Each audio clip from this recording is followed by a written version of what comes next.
My dear friends, good morning. I am Prashant Mavane and I warmly welcome all of you to StudyIQ. I hope you all are doing good. Let us start our day with a positive quote by Robin Sharma.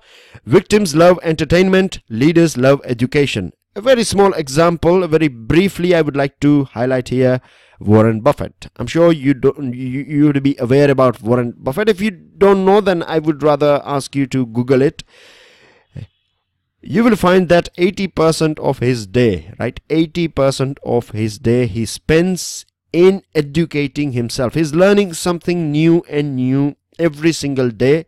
And this is a quality that you will find in all the leaders all across the board, in all different countries, in all different races, in all different spheres of life. With this, dear friends, StudyIQ has launched many pen drive and tablet courses, new pen drive and tablet courses such as GPSC, you have philosophy, optional subject paper, then this test series is of SSC, CGL and CHSL 2018 and many more things. So do check out studyiq.com to know more about it. With this, dear friends, up to 40% discount is available. This is going to be there for till 5th of Jan, so make sure you make the most out of it. The first editorial that we have is pertaining to USA and Pakistan, but of course when we talk about USA and Pakistan, then we cannot leave our country behind, isn't it? Because whatever anything that is positive or negative, right, anything that is associated with Pakistan, India is interested in knowing everything about it, and that's how it should be, because it is our neighbor country first of all, and the relationship, or you can say the special relationship that we share with Pakistan, it is important for us to know whether it is or its image is being basically upgraded or elevated, or it is whether coming down. Anyways, USA has decided that it is going to withhold $255 million in foreign military finance to Pakistan. One of the main question here is that why is USA, or why USA has been providing money to Pakistan? The thing is, Pakistan is very lucky to have a very strategic location. The problems are going on in this country, Afghanistan, for a very long period of time, and because this bit here historically has shared a similar sort of culture, and Pakistan, as you can see here, is the best country that you can have, because Iran and USA's relationship are, or were, or in fact are not in a good shape for a very long period of time, somewhere around 70s and 80s, right? 70s, I guess, late 70s. So till since then things are not right here in Iran, or between Iran and USA. So the best available option is this country called Pakistan. Now you have this Cold War rivalry between USA and Russia and things like that, USSR and USA, etc., and the invasion, USSR's invasion in Afghanistan, and then training this Pakistan, or supporting Pakistan, and Pakistan agreeing that it will do its level best to get rid of this USSR from Afghanistan. So for a very long period of time, military support, technical support, money support is being provided by USA to Pakistan, right? And the latest thing that we know, for a very long period of time, since we know the changing relationship between India and USA, India has in fact India has been successful in showing the right face, or removing the mask from the Pakistani face. Now the whole world is quite aware about what Pakistan does and how it is harboring a terrorist for a very long period of time, and Osama bin Laden and other things are there.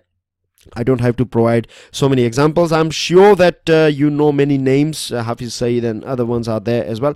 So basically, United Nations, in United Nations, Nikki Haley, who is USA's ambassador, right? She cited this double game that has been played by Pakistan for a very long period of time.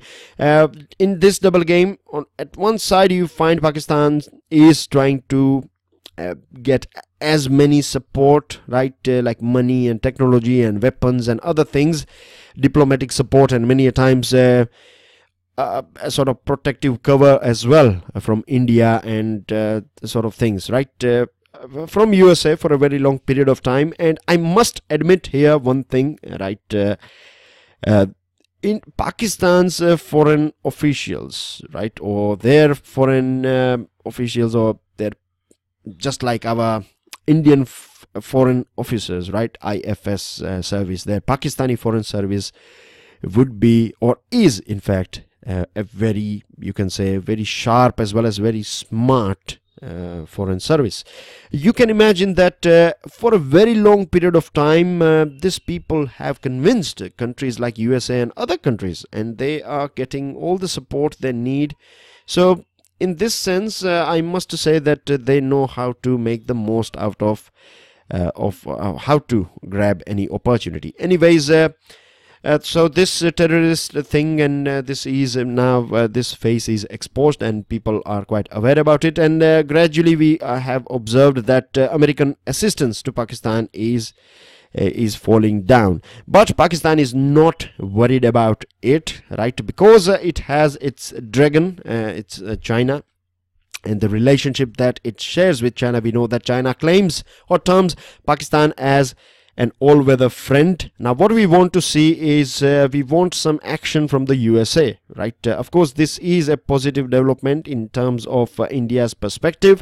We would like to see some sanctions on Pakistan, because when we talk about North Korea, and when USA is talking about North Korea, then it is terming it as a country that is a country of terrorists, or the regime, right? Not the people, of course, but the regime, or this Kim Jong-un and his administration is basically termed as a terrorist administration. So in the same way, if a country is supporting and harboring terrorists, then of course they should attract, or sanctions and some sort of pressure should be applied on Pakistan, and they should be dropped from this major non-NATO ally status as well. Now one thing is that that we have to see again, wait and watch, because we have talked about this thing that with Mr. Trump you cannot straight away trust him. I'm not saying that he is unreliable, but he is very unpredictable. So we have to wait and watch here. And you can see this is a picture that you can find in today's Hindu. It is about aid diplomacy. One thing, a very basic thing that I would like to highlight here, and then we will move ahead. Aid diplomacy basically means that you give whatever you have. See, recently we launched this South Asian satellites, and now we have decided at that point of time as well, we have decided that we are going to give transponders to different countries like Nepal and Bhutan and other countries, and they can use it for free, and it is a sort of gift from India to our neighboring countries. And this is the thing, we have this thing, right? We have transponders to share with them, so we are giving that. And of course you know it very well that when they will have e-health and e-education and other things based on this transponders, like basically communication and navigation facility, at that point of time it will create a sort of soft corner for the people and for the country of India in the hearts and minds of the people of our neighboring countries, right? So in the same way, you have when money is provided to different countries, then of course you can understand that USA will have a sort of say in, or it will create a sort of respect for USA. So this is how they rule. You can also say that. With this, dear friends, second item that we have is about the counting that is going on in Assam at present, right?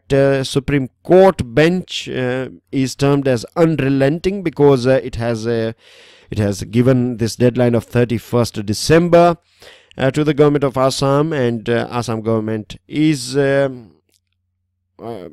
has basically, they have rolled their sleeves and they are their knees up in sorting out or registering people.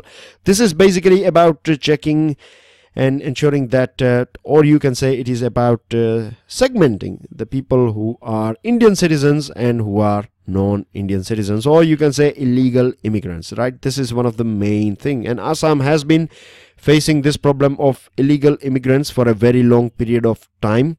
and this is not going to be sorted out with just these figures here. Of course, the way the Assam government has handled this thing, right, it has assured people, it has managed to convince people that if your name is not there on the list, then there is no point, right? There is no point of getting frightened or panicked. We will sort everything out, and this has ensured that people are peacefully taking part. There is no sort of anxieties and things like that. Now, at present, 13.9 million cases are going through scrutiny, and out of this 32.9 million, only 19 million have cleared, or this many applications have made that basically cut the muster. So 13.9 million is not a small figure, and scrutiny and things will take place on it, and it should take place, right? No doubt. Now, I have a very interesting, I found this thing for you guys to share with you all, and it's a graphical map of the state of Assam. So let's go through some important bits here. Many times, not many times, you do find this sort of question. Of course, at least one question in your MCQ. If you are preparing for Civil Services exam or IBPS, then there are chances that you may find a question on different states and their specialities and things like that. If you are preparing for a state level exam of Assam, then this thing should be clear in your mind. So let me take you through some important bits and pieces here. Bihu festival, Bihu dance, Bihu festival is associated with the state of Assam. It should be very easy. I'm sure many of you would be aware about this thing. Then, needless to say, you have this Brahmaputra river passing from Assam, and you have this island called Majuli Island, right? This Majuli Island recently, back in 2017, it was declared, I'm not sure whether it was 2017 or 16, but very recently it was declared as a district of Assam, a separate district of Assam. And one of the, you can say, unique thing about Majuli is that it is world's largest inhabited river island, right? You have islands in the river as well, and it is, of course, biggest in India and biggest in the world as well. So you have this river island and this Majuli. Then you have this very outstanding, or you can say out of the box sanctuary. It is known as Gibbon Sanctuary, right? You find here, this is known as Hulongapar, right? Hulongapar. I'm not sure whether I'm pronouncing it right, but the spelling is here. Help yourself with it. You have Manas National Park, famous for tiger. Needless to say, you have Kaziranga, and then you have this Nameri National Park as well. Then you have this Dibru Seikhova, and you can see here this Gangetic dolphin. Yes, they are known as Gangetic dolphin, even if they are found from Brahmaputra. So they are known as Gangetic dolphin, or Susu as well.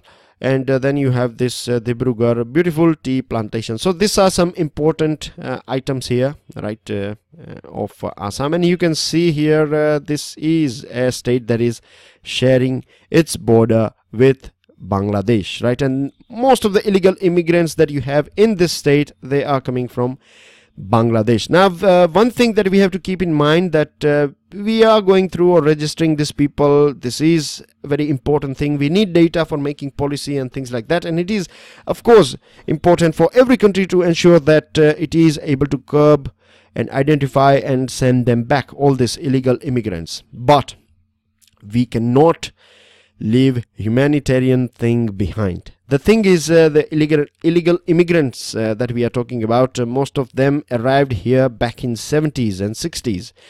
And today, what we have here is we have second and third generations, right? This second generation of these people, illegal, you can say immigrants, right? This generation was born and bred here. And needless to say, this one as well, they are born and bred here in our country, or in Assam. So for them, Assam is their country, right? It is their they are born and bred here. So we have to take this thing into consideration as well.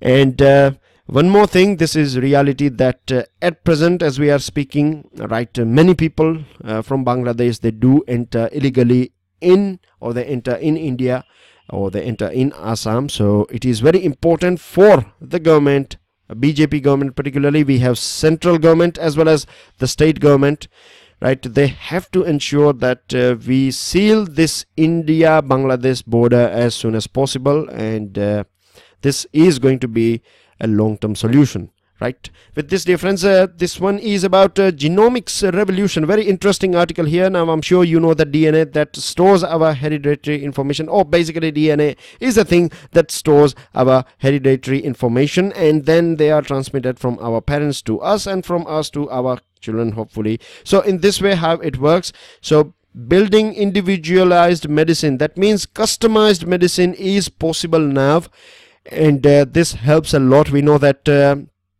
again, a couple of days ago I told you that I'm not expert in medical thing, but one thing I know, and one thing is that if, right, we can provide customized, or you can say individualized medicine, every human being's body is bit different, right? The way we react to different medicines is different. In fact, our calorie requirement and everything basically is different, isn't it? So the solutions should be individualized and customized. Today we have reached a point of time in medical science that we can do this thing, and DNAs and the genome and things like that can help us.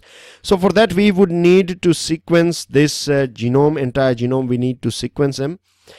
And for that we have to collect information, right? We have to collect information from the people of our country all across the board.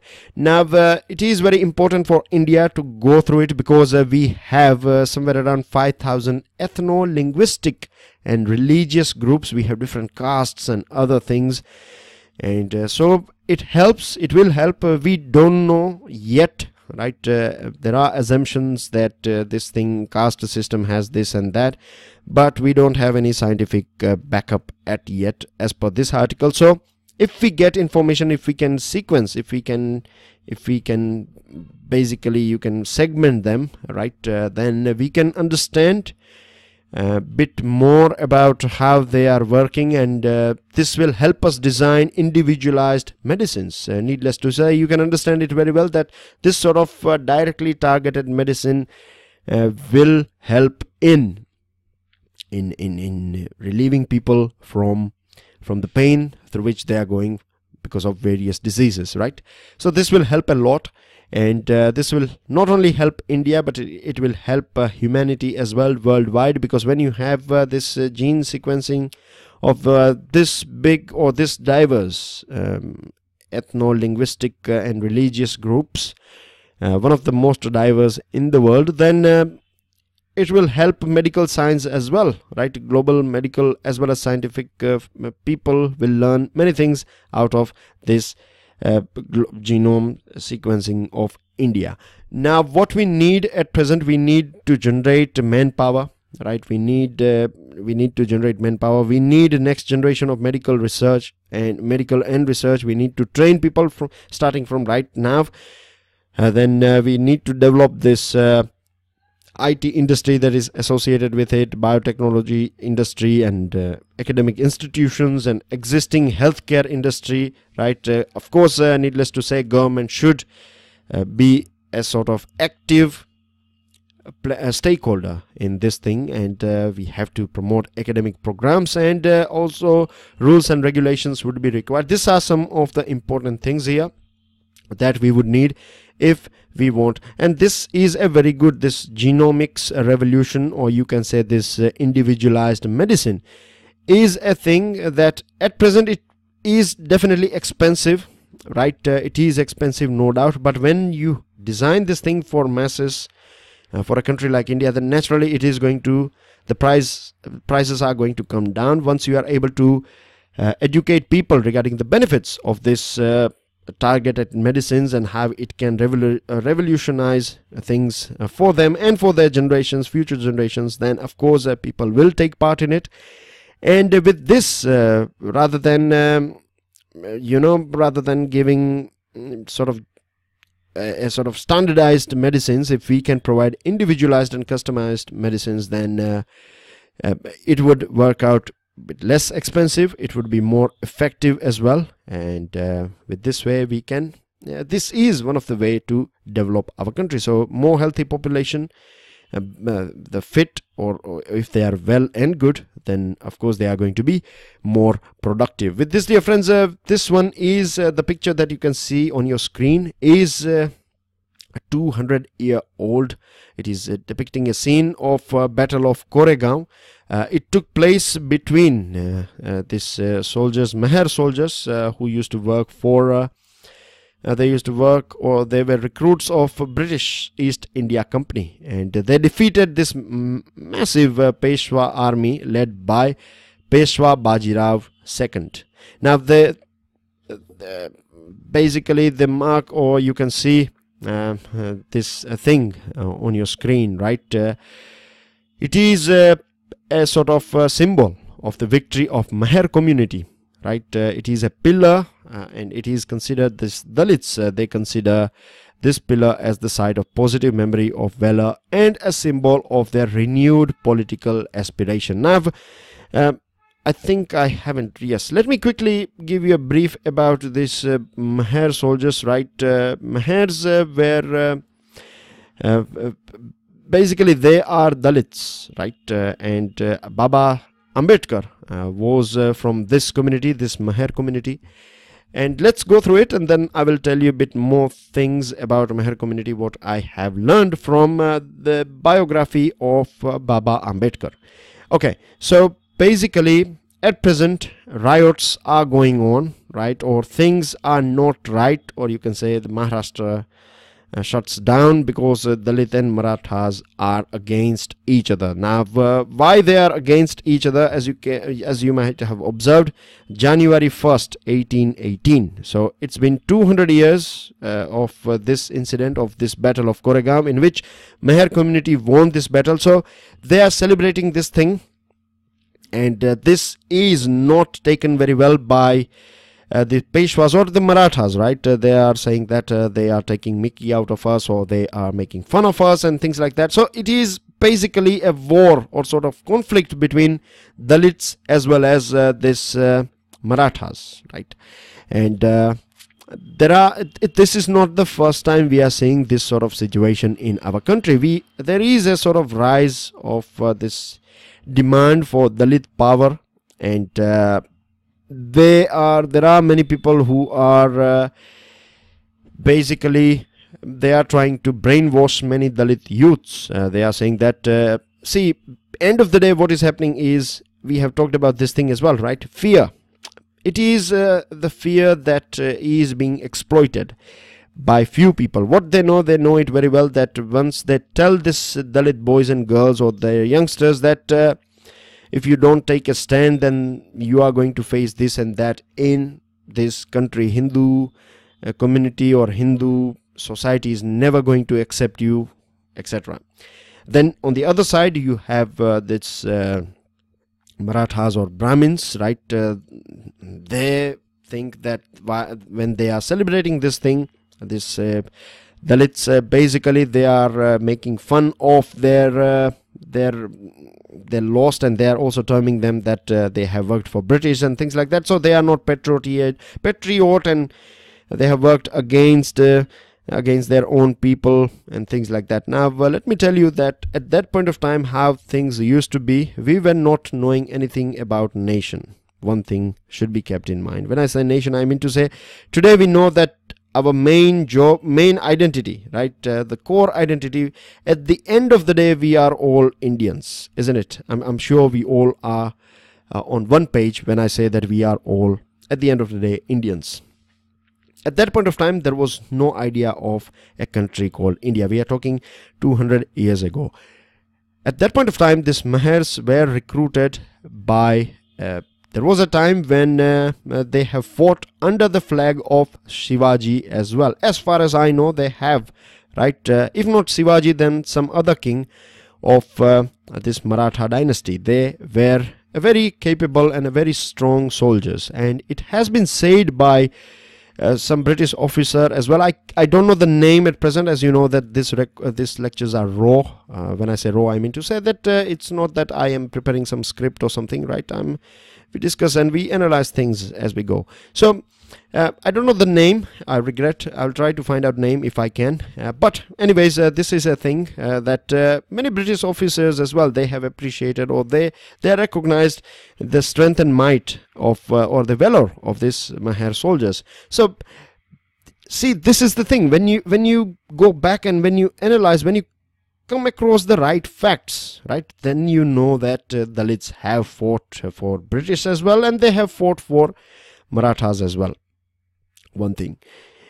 Second point to remember is that at that point of time there was no sort of concept like India as a country, right? And at that point of time, clearly these Mahars were considered as untouchables, right? Of course, no one would like to see or we would feel very bad, right? Even if we see some miserable face, if someone is not behaving with us properly, then as well it will push us, isn't it? In the same way, imagine if someone is treating you as untouchable, then definitely people are not going to feel bad. But one thing should be kept in mind now, and it applies to both the communities, that all those things are gone. Today what you have to see is Constitution of India, right? And one more thing that I would like to add here, that we reach this sort of situation, right, because see, this cracks that we have seen at present between this Dalits and this Marathas, this is going to stay there, and you will find some sort of vengeance and things like that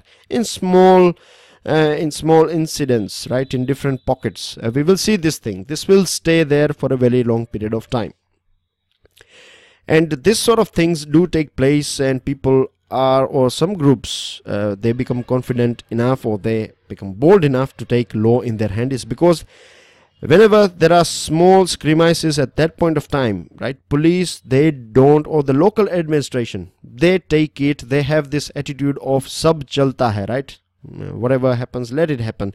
This is the biggest, I would say, this is the root cause. These are the seeds. And what happens normally, we are trying to treat things, or we are just trying to deal with symptoms, but we are not going through the main core of this disease. And this is, whenever this small sort of skirmishes takes place, we should take it very seriously, because if you study the whole thing, you will find that if we ignore this thing, and many times government or local administration will take favor of a powerful group. Politicians will take, or politicians basically would be representing this powerful group. And when you suppress any group, right, it doesn't matter whether they are Dalits or Marathas, or whether they are Hindus or Muslim, anyone, then you will find that this sort of thing will take a bad shape. With this, dear friends, this one is about a new Plateau. It is about India and China's relations. Many things we have talked about earlier. You know why India is not happy about BRI, because BRI and the CPEC, China-Pakistan Economic Corridor, is passing from this portion here, which is Pakistan-occupied Kashmir, right?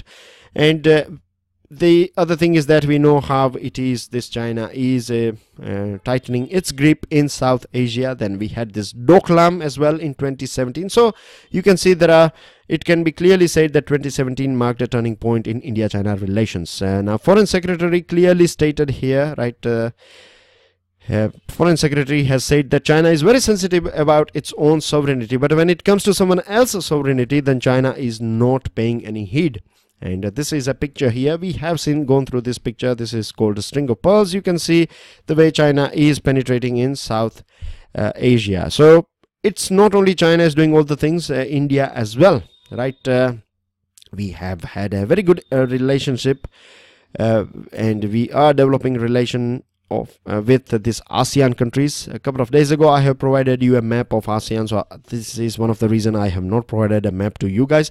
Now, I would like you guys to close your eyes and think about ASEAN countries. What do you remember from that map? And give a couple of minutes, and then you can go through that map. This is a very important exercise. I'm sure that you will benefit very much out of this thing. Then Quad as well, you have 4 countries becoming one, and we have accepted this term Indo-Pacific as well. So these are the things that are going on between India and China. And here is a news that we find in the first page of the Hindu. It is about a sort of road building. Chinese tried to build a road in Arunachal. There is no sort of face of thing. This is a line of control, so there is no sort of clear line that you can say. So many times you find people from this side or the other side, they do cross each other, or they cross this LSC, and as far as at present everything is fine. With this India calls off missile deal with Israel, we have decided to just go ahead with this 131 Barak surface to air missile rather than buying this Spike anti-tank guided missile. And one of the reason is that our DRDO is working on this thing, so we are trying to produce it or develop it domestically, so why to buy it from someone else? The thing is, important thing to keep in mind is that on 14th of January, Prime Minister of Israel is going to visit India. Spat over Hindi. Opposition as well as government were arguing with each other in Rajya Sabha for this United Nation and language Hindi. Now Shashi Tharoor, he said that why to make Hindi as a language. At present Prime Minister speaks in Hindi, but what about future? In future we will have a Prime Minister who will be speaking Tamil or any other language, so better not keep or make Hindi as a sort of official language. And government has explained, or Sushma Swaraj said that it is very difficult as well to make Hindi as official language in United Nations, because what happens is that first of all you would require vote of 129 countries. Out of this 193 countries, you would need 2/3 countries approving it, and then this 2/3 countries who are approving it, they have to contribute money. So this is going to add more burden for smaller countries. So this is one of the main reason why India is not pushing for Hindi as a official language. When I say Hindi, of course you can understand it will be on the list, so their website, and you will find scripts and everything in Hindi. Of course, when we say Hindi, we are not saying that everyone will be speaking in Hindi, no.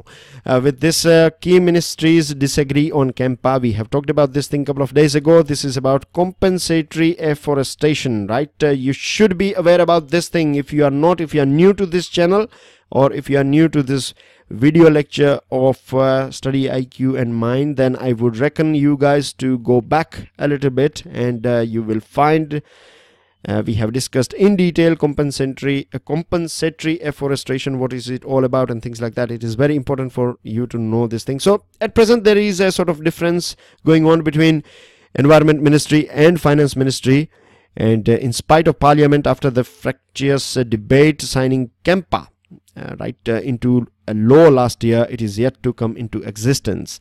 Now the Finance Ministry is saying that the money should come from CFI, that is Consolidated Fund of India, and the rule, as per the rule, if the money is coming from CFI, then it has to have parliamentary approval. And what Environment Ministry is saying that rather than money coming from CFI, it should be directly given. So this is the difference between. Now H1B visa is again in news. Of course it is going to be detrimental for both USA as well as India, right? Indian people will have to come back, God forbid, right? They're doing well over there, and they have their plans and future over there. So let's hope that they get this visa and they can contribute in the economy of USA as well as India. Anyways, so if anything goes wrong with H1B visa, then it is not only India but it is the USA as well that is going to suffer the loss, because it is going through, this is a reality that they are lacking skilled professionals.